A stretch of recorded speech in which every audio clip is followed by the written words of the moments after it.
This video today, this live video today, is Magic Manifesting 1. So it's number 1, the first Magic Manifesting video. So I'm going to be giving you lots of tips all about how to manifest magic into your life. Okay, so forget the secret.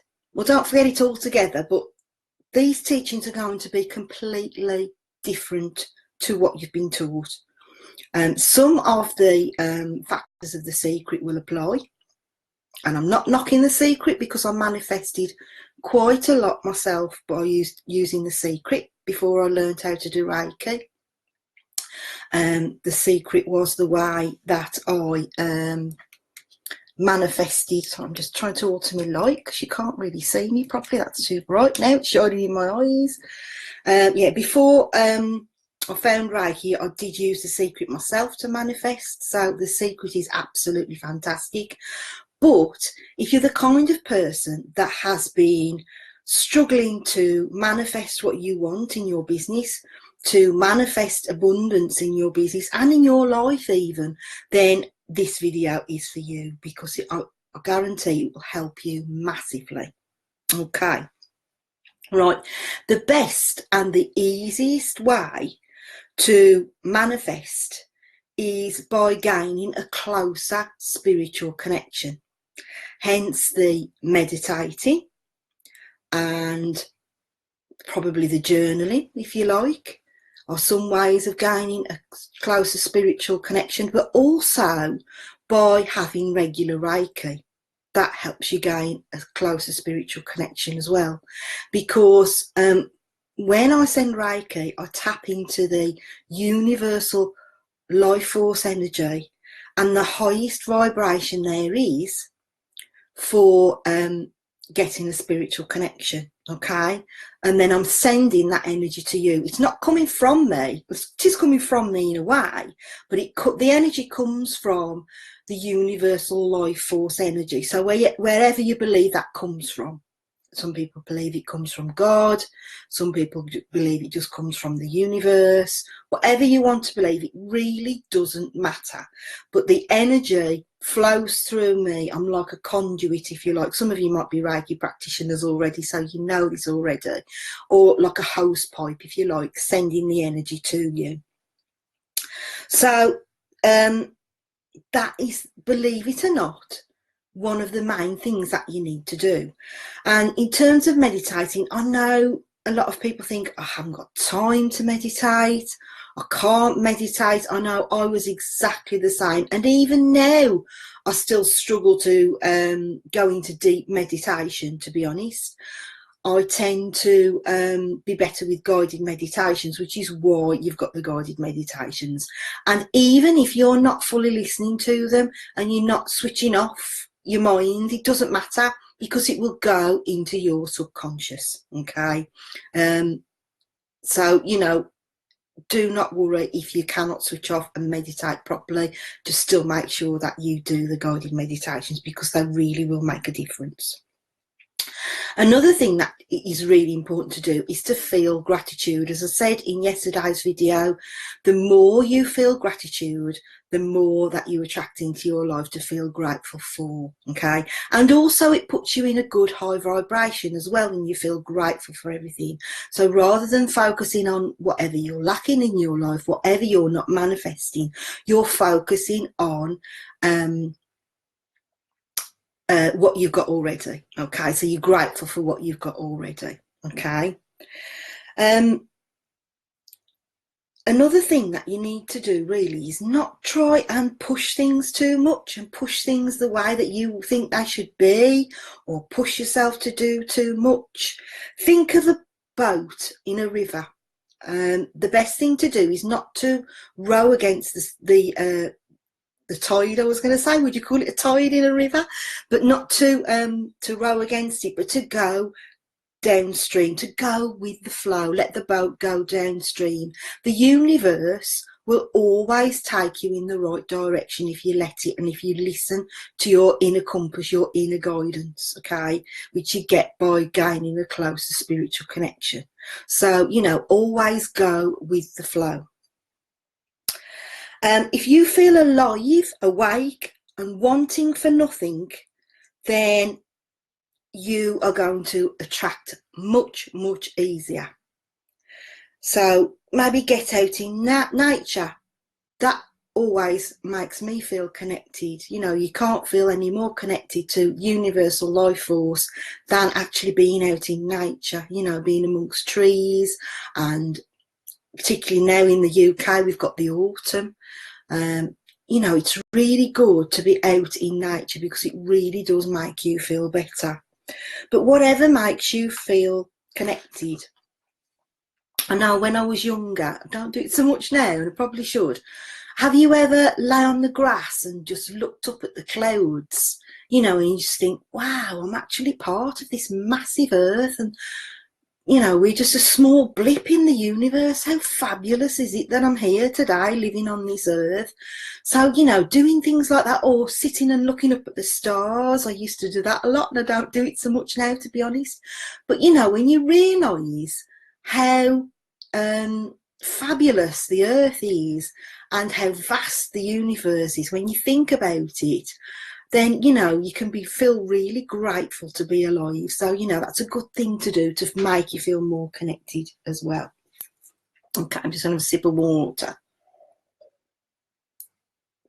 Another thing that I would say to do is to get in the state of not wanting, and to trust that you will get whatever that you ask for. Everything that happens, particularly when you do Reiki and you receive Reiki, is always for your highest good. And when you trust that everything's going the way it should be, it stops you worrying. It helps you to let go of the outcome.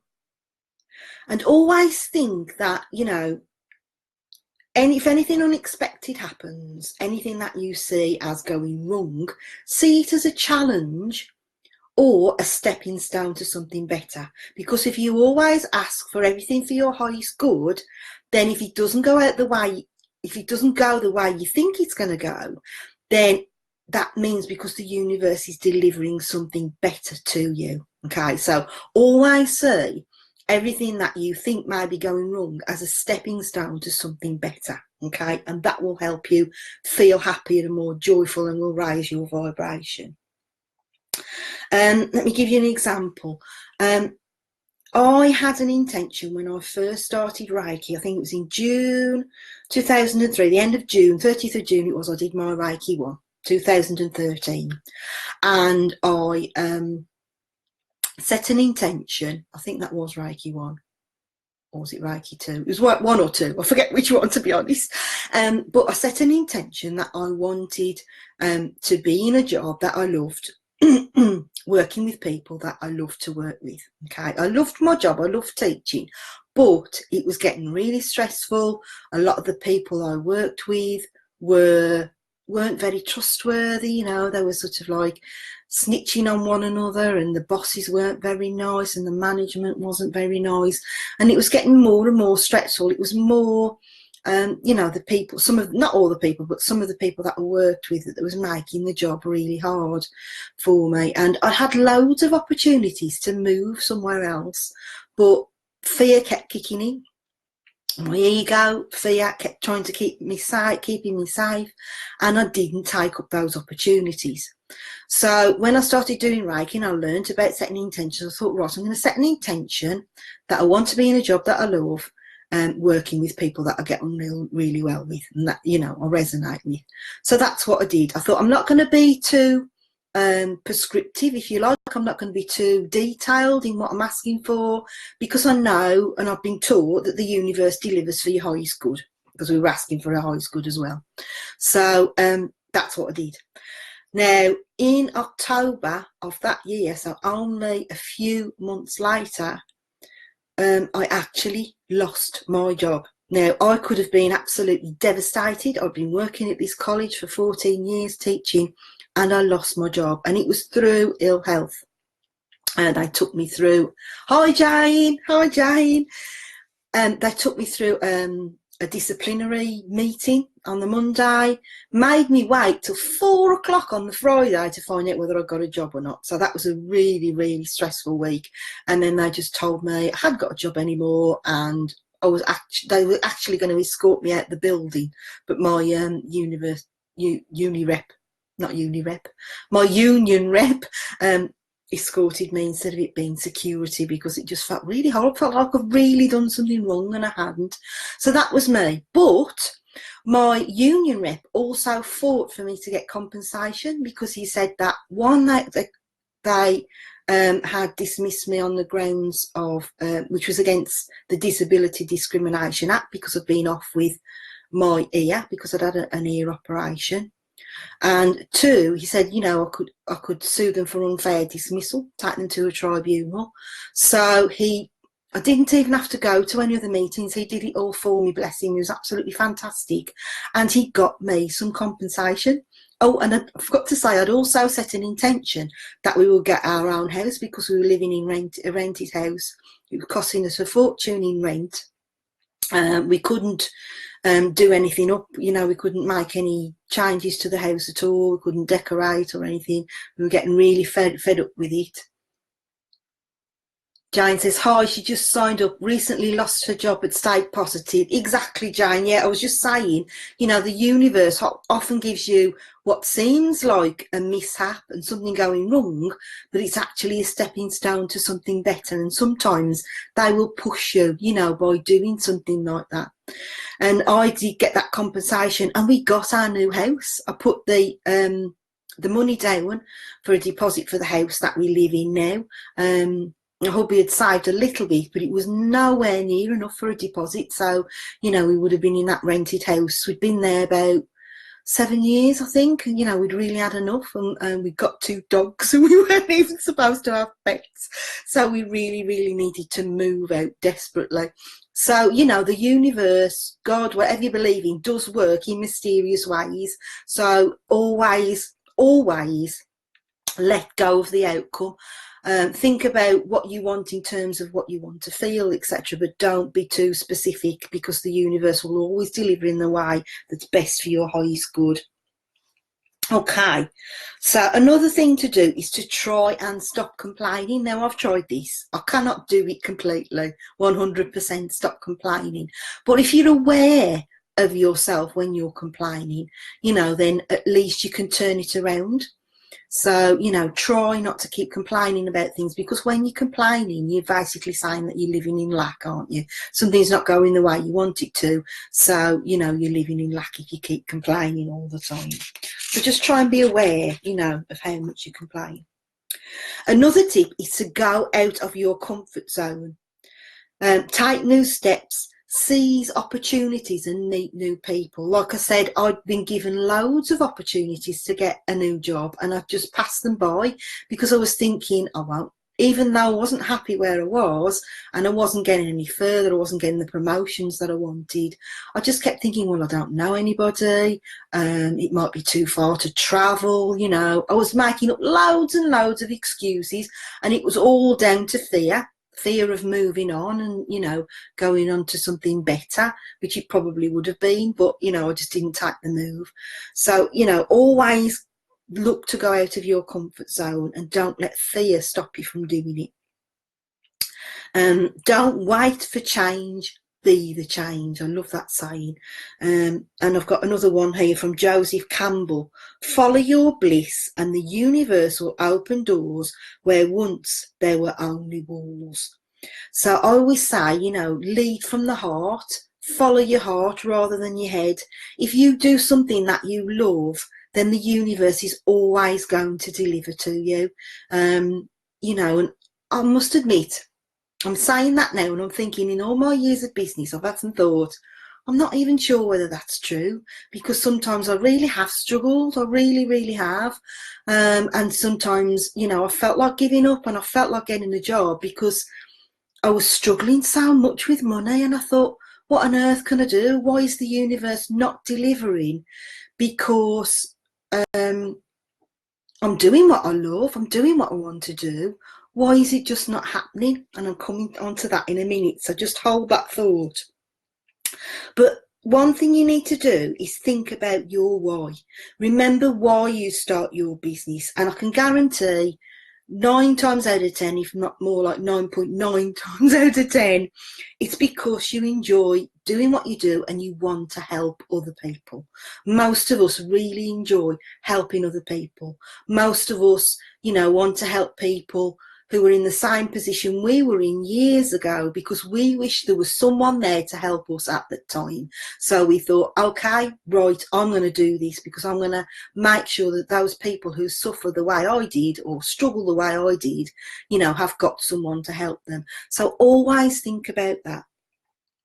And, you know, if you're shy of putting yourself out there, think to yourself, well, I can't help anybody if I don't tell them what I do, if I don't share my services, if I don't promote, you know, what I've got to offer, then I'm not going to help those people. So always think about helping people and serving people. And if you come from that all the time, rather than from thinking, I know it's hard when you're struggling, I know it's hard when you need money, but try and think about that rather than thinking about, oh, I need this money to pay the bills, or I need that money to pay this, you know, or I'm going to have to get a job because I just haven't got enough money to keep going. Think about how you help people, and think about that when you go out there and you put yourself forward in whatever way that you do, whether it's when you write a newsletter, an email, whether it's just when you create a written post, or whether it's when you do a live or a video. Just remember that you are helping people,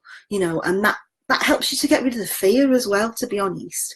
So, you know, it's a really, really useful thing to do, to think about how much you're helping everybody.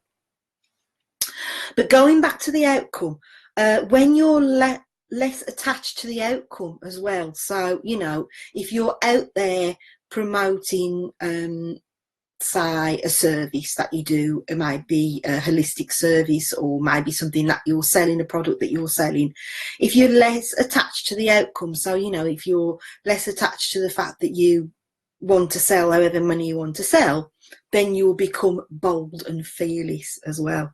Okay, so, you know, when you ask, that's another point actually,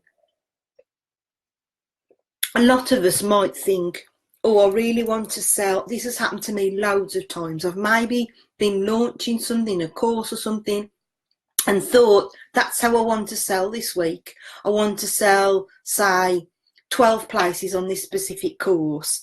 But then the universe delivers in another way. I might get loads of readings booked or loads of healings booked. So then, you know, if that happens, don't then say, oh, I didn't want that. I wanted the people to buy my course, because then you're saying to the universe that you're not ready to receive. So always accept whatever the universe gives you, because if they can't deliver it in one way, they'll deliver it in another. And it doesn't mean that that course, that product, that service, whatever it is that you're putting out there isn't right for you. Maybe it's just not right for your crowd at that time. You know, but the universe is helping you. It's delivering it in another way. So never, ever be ungrateful for it not coming out the way that you want it to. That's another way of letting go of the outcome. Okay. Manifesting magic comes from within, as that's where we're connected to source, which I've said already. So hence, you know, that makes sense that we need to work on ourselves every single day. We need to work on our mindset daily. We need to work on our spiritual connection. And that's what I do every single morning, you know, and that's why I'm saying to you, do this meditating, write in your journal, get everything out in your journal, write some things you're grateful for in your journal, and then do your tapping. And it really does make a massive difference. I also read a chapter in a book every morning. It might be a book about the law of attraction, or a spiritual book, usually something that uplifts me, because that helps me to start my day right as well. And if you don't have time in the morning, another good time to do it is last thing at night, like I said, with the meditation. I'm just going to make a note actually about meditation, because I've just thought about something. Bear with. No, I can put it on there. Made tonight, I'll put.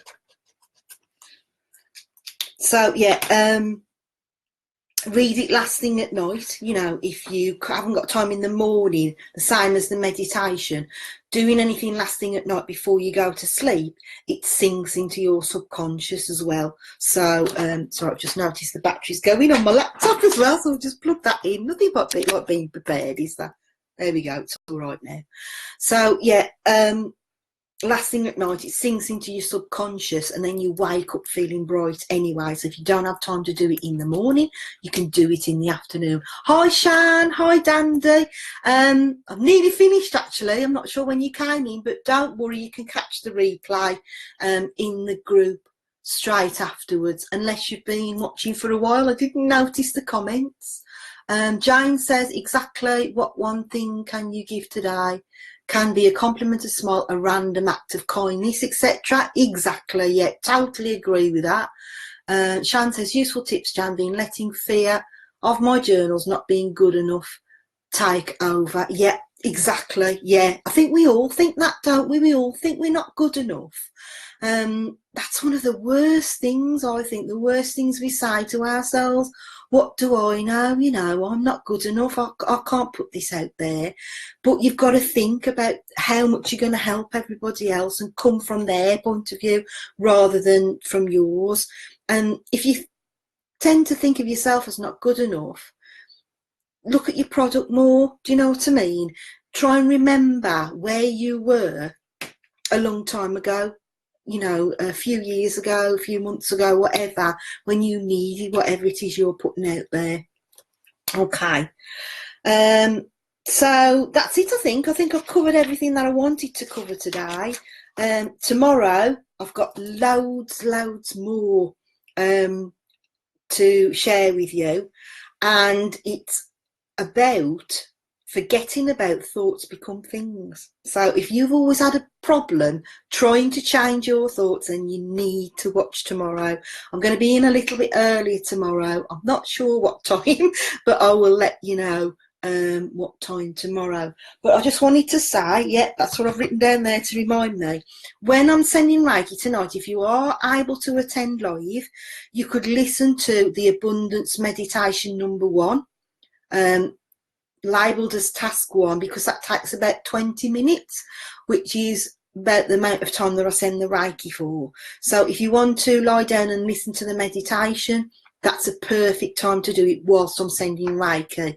Tonight, in 1.5 hours time, I think. Yeah, it's nearly 5 o'clock. I'm sending it at 6:30.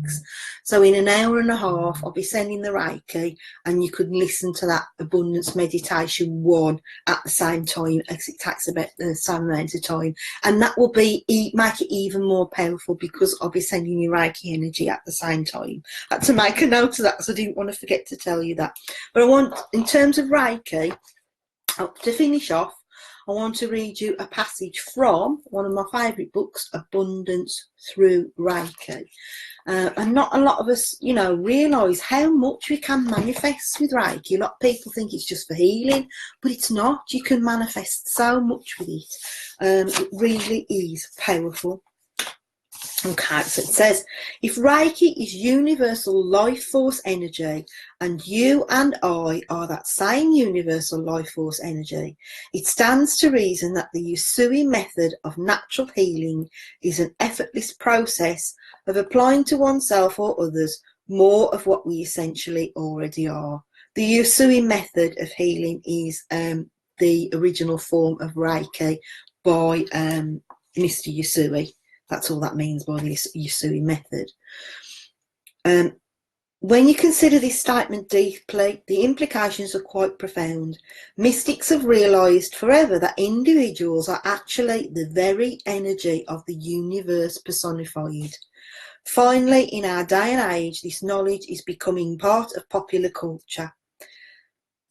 However, what has not happened so far in great numbers is the actual internalisation of this knowledge. People readily accept the idea of quantum physics, that everything is energy, that there is no real solid matter, But has this insight changed anything in their lives? Most people would answer in the negative. It has not brought them a new car, new or better relationships, better health, or any of the other things they desire. All the new information on energy has just not hit home yet. What most people don't realise is that energy is the most essential commodity in our lives. And I'm not referring to the gas in your car or your electric bill. If who we are is energy and all solid matter is energy, then all our cars, homes, money, and even relationships are also forms of energy. Okay, so if you think about that, if we are all energy, then it is only us that makes it difficult to attract what we want in our lives. It's actually already there, and often we just try too hard to try and attract what we want. If you think about it, a lot of people don't even know about the law of attraction. There are loads of successful people in the world, people that attract money without even having to think about it. It's because they don't make it so hard for themselves. So stop making things really hard for yourself. Go with the flow. Tap into that universal life force whenever you can. Gain a closer spiritual connection. Get out in nature when you can. Read some good books. Do some meditating. Have some Reiki healing. Whatever you can to tap into that energy, and it will really, really make a difference. And just go with the flow. Okay? I'll look forward to catching up with you again tomorrow with some more tips. And have a lovely evening, and I'll be looking forward to sending you Reiki later on. As I said earlier, I don't send Reiki live in the group because I've always been taught that energy from electromagnetic devices such as phones, laptops, Wi-Fi does interfere with the Reiki energy. Okay, I've always been taught to put my phone on airplane mode and I'm sending Reiki, which I always do. And in fact, I'm living proof of this because I used to have a Fitbit, and it's actually burnt a sort of I wouldn't say hole, but a nasty sort of sore on my arm. So I had to I gave it to my daughter in the end. So you know, it really does make a difference. So I turn off my device when I'm sending Reiki, but then I will post in the group afterwards as soon as I finish sending, and I usually draw a card as well for the group, so I'll do that too. Okay, so look forward to sending to you all later. If you've got any questions, even if you're if you're watching the replay, then please post them in the comments or feel free to post in the group at any time. It's probably a good idea to tag me because I don't always see all my notifications these days. So if you've got any questions, then I would tag me in the group. Okay, thanks for listening. Bye for now.